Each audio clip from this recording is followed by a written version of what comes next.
तो बात करते हैं आज के पहले न्यूज़ की, जो कि है नाइका से रिलेटेड। अब नाइका का शेयर आज 4.4% गिरा है, जहां 211 रुपये से ये शेयर 202 रुपये के लगभग क्लोज हुआ है।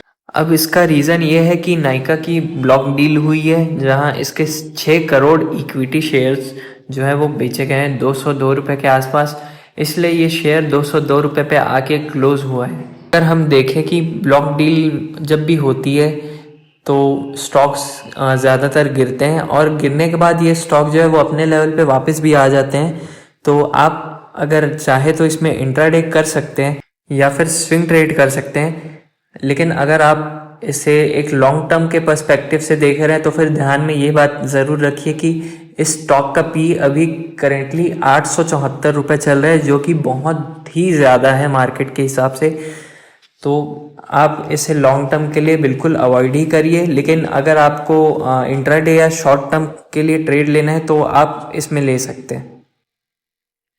तो बढ़ते हैं अपनी दूसरी न्यूज़ की तरफ। ये न्यूज़ किसी स्टॉक से रिलेटेड नहीं है, ये है यूएस ट्रेड से रिलेटेड, टैरिफ से रिलेटेड, जहां यूएस और वियतनाम की ट्रेड डील हुई है, जहां टैरिफ्स को 46% से 20% तक लो कर दिया गया है यूएस के द्वारा।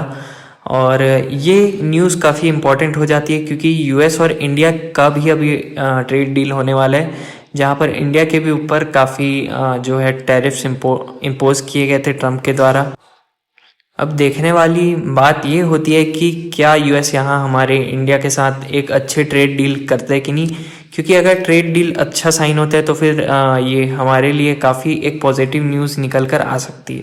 अब बढ़ते हैं हमारे थर्ड न्यूज़ की तरफ, जो कि है बॉश का जो शेयर है यहाँ 6% आज बढ़ा है। अब इसके बढ़ने का जो रीज़न है वो है एक पॉलिसी के वजह से, जो कि गवर्नमेंट के द्वारा यहाँ पर लाई गई है, जहाँ गवर्नमेंट ने ये बोला है कि एबीएस सिस्टम्स टू व्हीलर्स में यहाँ मैंडेटरी है। जो 50 किलोमीटर से ज़्यादा स्पीड पे चलने वाले टू व्हीलर्स है, यहाँ पर इसके लिए मैंडेटरी होगा एबीएस सिस्टम। और बॉश यहाँ पर इसका सबसे बड़ा सप्लायर है, मैन्युफैक्चरर है, जो भी बोलो। तो इसलिए बॉश का शेयर यहाँ 6% तक बढ़ा है। अब अगर आप बॉश के इन्वेस्टर हैं तो ये आपके लिए काफ़ी पॉजिटिव न्यूज़ है, क्योंकि इसके रेवेन्यूज़ में आगे चल के फ़र्क पड़ सकता है। क्योंकि जहाँ जो कंपनी टू व्हीलर्स में यहाँ एबीएस यूज़ नहीं कर रही थी, वो भी अब यहाँ पर एबीएस सिस्टम्स को यहाँ लाएगी। जैसे कि जो हमारी जो स्कूटर्स वगैरह होते हैं उसमें ज़्यादातर एबीएस सिस्टम्स नहीं लगे होते, तो अब इनमें भी एबीएस सिस्टम लगने स्टार्ट हो सकते हैं। तो इससे इसके रेवेन्यू में काफ़ी पॉजिटिव ग्रोथ आ सकती है, और इसका शेयर एक लॉन्ग टर्म पर्सपेक्टिव से भी काफ़ी अच्छा हो सकता है। एबीएस सिस्टम एक काफ़ी ज़रूरी सिस्टम होता है, जहाँ पर जब हम हार्ड ब्रेकिंग करते हैं तब हमारा जो है टायर यहाँ पर एबीएस की वजह से लॉक नहीं होता है, तो जिसकी वजह से जो हमारे टू व्हीलर्स है वो स्किड नहीं करते कभी भी। इमरजेंसी में जब हम ब्रेक लगाते हैं तब हमारे टायर्स कभी भी लॉक नहीं होते, वो स्लिप नहीं करते, तो इसकी वजह से एक्सीडेंट होने के चांस जो है काफ़ी कम हो जाते हैं।